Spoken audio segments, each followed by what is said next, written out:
सवर्ण समाज पार्टी के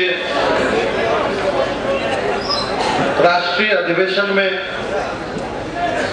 और स्थापना दिवस समारोह में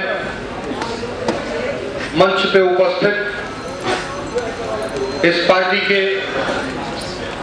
संस्थापक,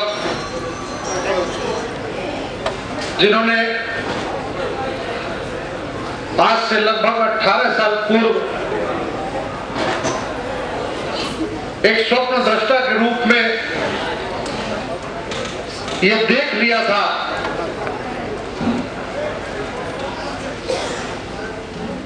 कि आने वाला समय, डॉक्टर उत्तम सिंह जी, आपसे हमारा अनुरोध, आदरणीय मिश्र जी, आप सबसे हमारा अनुरोध है। मैं बैठा बैठा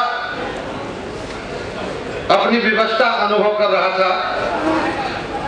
मुझे लग रहा था कि क्यों सपा और बसपा मजबूत है, क्यों भाजपा और कांग्रेस ऐसी पार्टियां जो मानी जाती हैं बुद्धिजीवियों की पार्टियां हैं, वो कमजोर क्यों हैं। और बैठे बैठे मैंने महसूस किया कि उनकी सफलता का राज ये है कि उनके यहाँ त्याग की वृत्ति अधिक होती है। हम लोग कई थोड़े संकीर्ण हो जाते हैं। उनके यहाँ बोलने वाले कम है, अपने यहाँ खाली बोलने वाले हैं।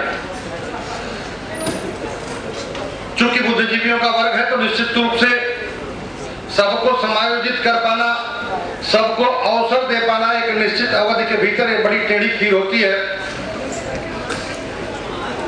और ये हमारा पहला कार्यक्रम है, इसलिए निश्चित तौर पर थोड़ा व्यतिक्रम हुआ है।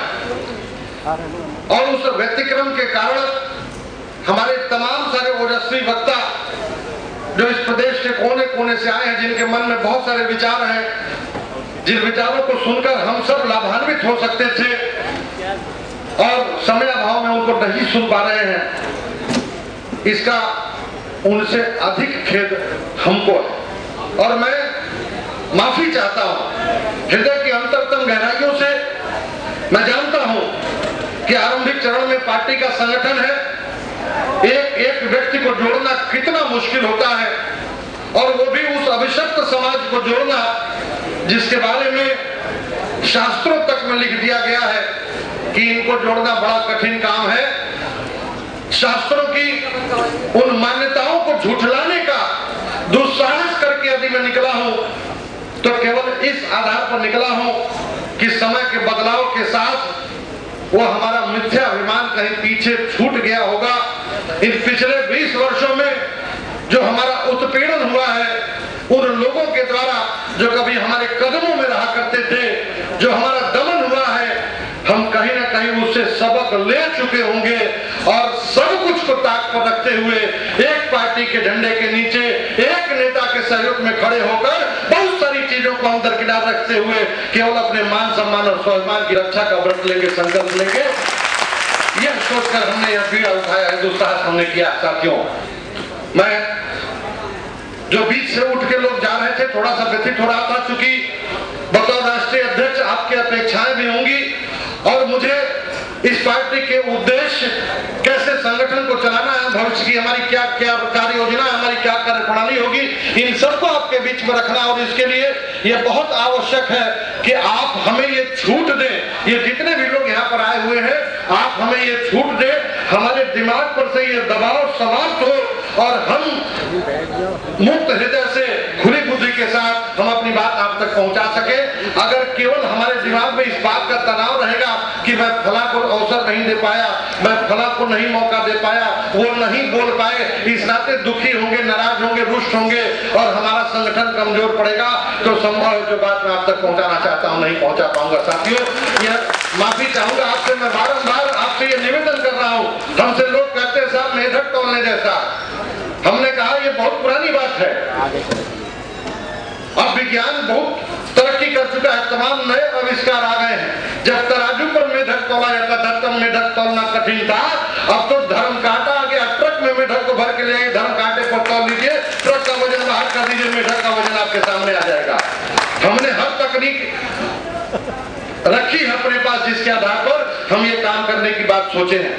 मैं बड़े अदब के साथ अपने इस सवर्ण समाज पार्टी के संस्थापक परम सम्मानित श्री रामरुचि शुक्ला जी का अवध की इस धरती पर सवर्ण समाज पार्टी के बतौर राष्ट्रीय अध्यक्ष और इस प्रांत की धरती की तरफ से उनका स्वागत और अभिनंदन करता हूँ। उनके अनन्य सहयोगी आदरणीय श्री रमाकांत मिश्र जी का भी मैं हार्दिक स्वागत और अभिनंदन करना चाहूंगा और साथ ही मैं अपनी कृतज्ञता ज्ञापित करता हूं जो इन्होंने मुझे इस योग्य समझा कि अपने पार्टी का नेतृत्व सौंपा और पूरे उत्तर प्रदेश सहित पूरे देश में सवर्णों के सम्मान को ललकारने का, उनके सम्मान को शीर्ष पर स्थापित करने का जो विश्वास और भरोसा मुझ में जताया है, मैं विश्वास दिलाना चाहूंगा आपको आदरणीय रामरुचि शुक्ला जी, रमाकांत मिश्र जी और मध्य प्रदेश के वे सभी साथी जो सवर्ण समाज पार्टी को अपने खून पसीने से सींचकर एक ऊंचाई दिए हैं, एक नाम और पहचान दिए हैं, उन सबको मैं भरोसा दिलाता हूं अपने सभी समाज के साथियों की तरफ से कि आपका भरोसा कायम रहेगा और 2014 में पूरे देश में सवर्णों का परचम लहराएगा। 17 में उत्तर प्रदेश की सरकार आपकी होगी, आपकी पार्टी को से दुनिया की कोई ताकत रोक नहीं पाएगी। मैं अपने मंच के अन्य सभी सम्मानित साथियों का भी हृदय से शुक्रगुजार हूं, चाहे बिहार से आए हुए हमारे उपाध्याय जी हो, चाहे मेरठ से आए हुए श्री राम भूला सिंह साहब हो हमारे, मैं उनको आमंत्रित नहीं कर पाया। सर मैं बहुत माफी चाहूंगा सर, आपको सुनने की हमारी बहुत हार्दिक इच्छा थी। हमारे आदरणीय महंत जी बैठे हुए हैं, हनुमानगढ़ी अयोध्या के आदरणीय राम समूह शुक्ल जी बैठे हैं, रामानंद पगड़ी बाबा जी बैठे, ऐसे अनगिनत नाम हैं जिन नामों का अगर हम उच्चारण करेंगे तो शायद जो थोड़ा बहुत समय है वो भी कम पड़ जाए। मैं सबके प्रति सम्मान अर्पित करता हूं। जो हमारे सामने बैठे हुए लोग हैं, इस पूरे प्रदेश के कोने कोने से आपने अपनी उपस्थिति दर्ज कराई और आपने अपनी उपस्थिति से हमें हौसला बढ़ाने का मौका दिया है, हमारा मान सम्मान बढ़ाया है। मैं सबका हृदय से शुक्रिया अदा करता हूं और अब अपनी बात प्रारंभ करता हूं। सबसे पहले हमारी परंपरा, इस देश की राजनीति आज जिस संक्रमण के दौर से गुजर रही है, अभी स्वाधीनता के सिर्फ 65 साल बीते हैं, लेकिन इन 65 वर्षों में इन राजनीतिज्ञों ने जो हालात पैदा किए हैं, कहीं ना कहीं उसके मूल में राष्ट्रीयता के भाव का अभाव है। इस नाते मैं वहीं से अपनी बात शुरू करना चाहता हूं। जमीन की बात करो या गगन की बात करो, जमीन की बात करो या गगन की बात करो, गगन की बात करो या शेरो सुगन की बात करो, मगर है दोस्त ये मशवरा है संजय का, मगर है दोस्त ये मशवरा है संजय का। हर एक बात से पहले वतन की बात करो, हर एक बात से पहले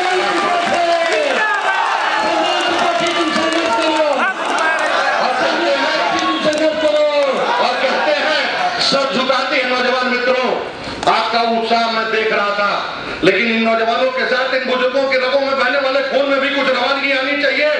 आपका जोश, आपकी हुंकार, आपकी गर्जना इतनी तेज होनी चाहिए कि एहसास करे उत्तर प्रदेश सहित इस देश का एक सवर्ण की अब तैयारी हो चुकी है, रण के लिए बिल्कुल बच चुका है और पीछे हटकर नहीं देखना है। और क्यों ये मैं आपके सामने रखता हूँ। सब झुकाती है कुदरत उसी वीर को, सब झुकाती है कुदरत उसी वीर को जो अपने वतन का वफादार हो, सब झुकाती है कुदरत उसी वीर को जो अपने वतन का वफादार हो। और छेद सकता है पत्थर की छाती वही जिसके हाथों में हिम्मत का फौलाद हो, जिसके हाथों में हिम्मत का फौलाद हो। फौलादी साथियों, फौलादी समाज साथियों, आह्वान करता हूं तुम्हारा ये नारा, इस नारे का उच्चारण करने की आवश्यकता क्यों आन पड़ी है, इस नारे का उच्चारण करने की आवश्यकता क्यों आन पड़ी है मेरे मित्रों। सिर्फ स्मरण दिलाना चाहता हूं आपको, ये बड़ी पवित्र नारा है जिस पवित्र नारे का उच्चारण करके हमारे वीर स्वतंत्रता संग्राम सेनानी हंसते हंसते फांसी के फंदे को चूम जाया करते थे। उन गोरे अंग्रेजों के खिलाफ हिंदुस्तान का एक स्वाधीनता आंदोलन था, एक आंदोलन आजादी के 65 साल बाद इन काले अंग्रेजों के खिलाफ हमको चलाना है। संयोग की बात है कि एक गांधी ने उसकी रहनुमाई की थी, आज गांधी के प्रतिरूप में दूसरे गांधी हमारे बीच में मौजूद है। इस सवर्ण समाज पार्टी के अधिवेशन के साक्षी बन रहे हैं मेरे मित्रों। ये बड़ी पवित्र नारा है जिस नारे का उच्चारण करके हमारे वीर स्वतंत्रता संग्राम सेनानी हंसते हंसते फांसी के फंदे को चूम जाया करते थे। जब अंग्रेज कलेक्टर, जब अंग्रेज न्यायाधीश फांसी की सजा सुनाता था, 7 दिन बाद की तिथि मुकर्रर करता था, हमारे दीवाने कहते थे मिलोड 7 दिन बाद की जो तिथि तुमने मुकर्रर की है 7 दिन बाद नहीं, आज और अभी फांसी की सजा सुनाओ ताकि भारत माता पर कुर्बान होकर हम दोबारा अपने को समर्पित कर सके। साथियों, वही जोश और वही जज्बा, वही जुनून, वही दीवानगी पैदा करने का समय आ गया है। अगर इस भारत माता के प्रति तुम्हारे रगों में बहने वाले खून में सच्ची भारतीयता का भाव है, और अगर नहीं है तो समझ लो तुम्हारा जीवन निरर्थक है। मैं मंत्र बोलने जा रहा हूँ मेरे साथियों, मंत्र बोलने जा रहा हूँ और हमारे साथ उस मंत्र का उच्चारण करना। बोलिए भारत माता की। नहीं, आनंद नहीं आया, अभी बहुत से लोग नहीं बोले और आपका दोस्त भी नहीं, मंच के ही तमाम सारे लोग नहीं बोले।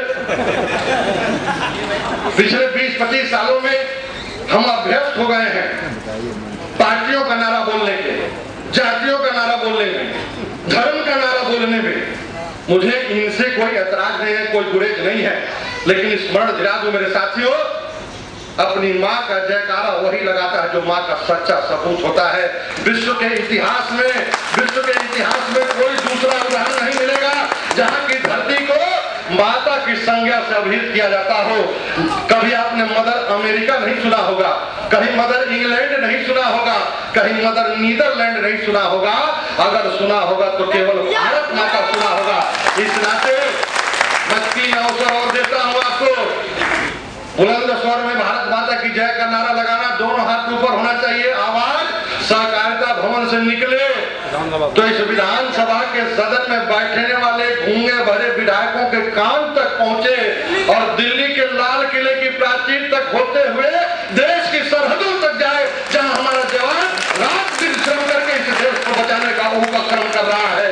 साथियों, चेतावनी भी दे रहा हूं, कुछ बड़े बुजुर्ग बैठे हैं, संकोच कर जाते हैं, लगता है हमारा समय बीत गया, क्या जरूरत है हमको, लेकिन हम उनको चेतावनी भी दे रहे हैं, सुझाव भी दे रहे हैं।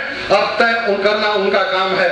जो बोलेगा वो भारतीय, और जो नहीं बोलेगा पाकिस्तानी। किस श्रेणी में अपने को रखना चाहते हैं, आपके ऊपर विकल्प छोड़ देते हैं। दोनों हाथ ऊपर उठाकर भारत माता की जय का नारा स्वर बुलंद की एक बार इस बिल्डिंग की नींव भी महसूस करे कि वो यहाँ सच्चे भारत माता के सपूत बैठे। बोले भारत माता की।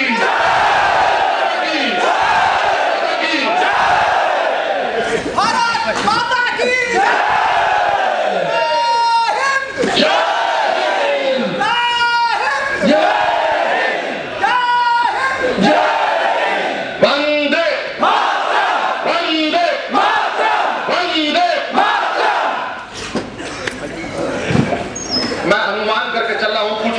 हो गए होंगे। बहुत देर से आप सब बैठे थे, बहुत सारे लोगों का आपने वक्तव्य सुना, लेकिन निश्चित तौर पर ये जो छोटा सा प्रयास था, इसने कहीं ना कहीं आपके भीतर के रक्त संचार को थोड़ा बढ़ाया होगा। मित्रों, समय चूंकि कम है, बोलना बहुत था, लेकिन मैं बहुत संक्षेप कर दे रहा हूं। सभी बुद्धिजीवी बैठे हुए हैं। समर समाज पार्टी की स्थापना की आवश्यकता क्यों महसूस हुई? दोस्तों, कुछ लोग थे जो वक्त के सांचे में ढल गए, कुछ लोग थे जो वक्त के सांचे में ढल गए, और कुछ लोग थे जो वक्त का सांचा बदल गए। ये वो समाज बैठा है जो सांचा बनाता है, ये वो समाज बैठा जो सांचा बनाता है, लेकिन जरा विडंबना तो देखिए कि पूरा देश आज सर्कस की अवस्था में है। बुद्ध नीचे चली गई, पैर ऊपर चला गया है। जिनको हम सांचे में ढलना सिखाते थे, आज वही हमको सांचा बताते हैं। बहन मावती जी कहती हैं कि गरीब ब्राह्मणों को भी, गरीब सवर्णों को भी 10% आरक्षण दिया जाना चाहिए। पंडित जवाहरलाल नेहरू जी की सरकार थी 1951 में, 23% दलितों को हमने आरक्षण दिया था। पंडित जवाहरलाल नेहरू जी ने आरक्षण देने का काम किया था। और जरा वक्त की नजाक कर देखिए, वक्त के साथ कैसा परिवर्तन हुआ कि आज जो कल तक भिखारी थे वही आज दानी हो गए, जो कल तक भिखारी थे वही आज दानी हो गए, और जो कल